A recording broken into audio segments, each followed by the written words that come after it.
Let's move on to Florida, another very popular tax lien and tax deed state. So it's a little bit different where liens, you don't become the owner, they just go to a tax deed sale. So you got liens and deeds, but there are tons of auctions that happen each month. So we're going to focus on three, same thing that we did in Texas.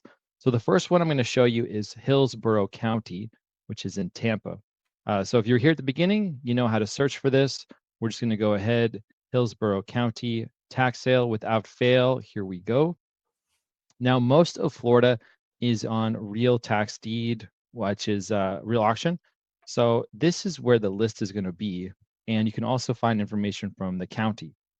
So the county, that's going to have a lot more of in-depth information. You might be able to find a bit more about the process, the case, interested parties, if there's a mortgage, things like that. But for the list and to kind of get to the meat of it, we're just going to go here. And so you can register. This is online as well. So you can do this from anywhere in the world. And I'm going to show you the auction calendar.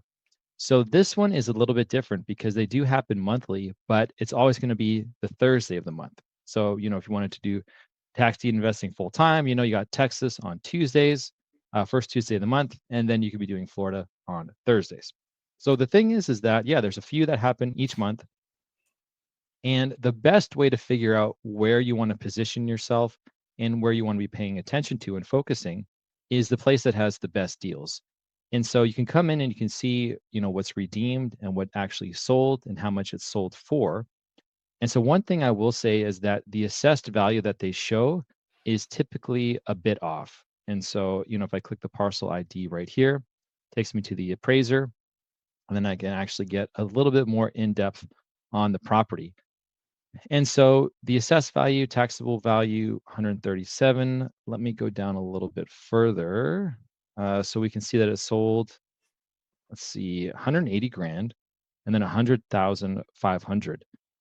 Okay. And so, yeah, so this assessed value, my bad, this is actually correct, but there's some counties in Florida where the assessed value is a bit lower. And so go ahead, click that, and you can just double check.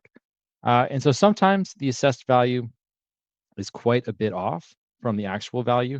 And so we could go ahead and we could just check that really quickly. Because if this property is worth 137 and it sold for 100 grand, if that's the norm, then maybe you want to be looking elsewhere. Whoa, whoa, whoa, whoa, whoa. Interesting. So it is a piece of land. It looks like someone's also trying to sell it while it was going to the tax sale. You're going to see things like this, which is pretty wild. And so I think what would be even, more insane is if it was actually like pending or under contract and it still went to the tax sale. I mean, that would help you know that it actually is worth 195 if someone's willing to pay for it.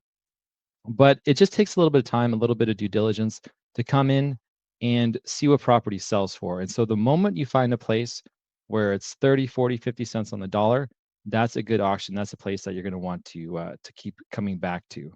And so part of the game too is just that a lot of these do redeem, and you just got to go ahead and keep kind of coming up to bat. And so some auctions, some months, not much is going to redeem, and then other auctions, a lot will redeem. But it's about being consistent.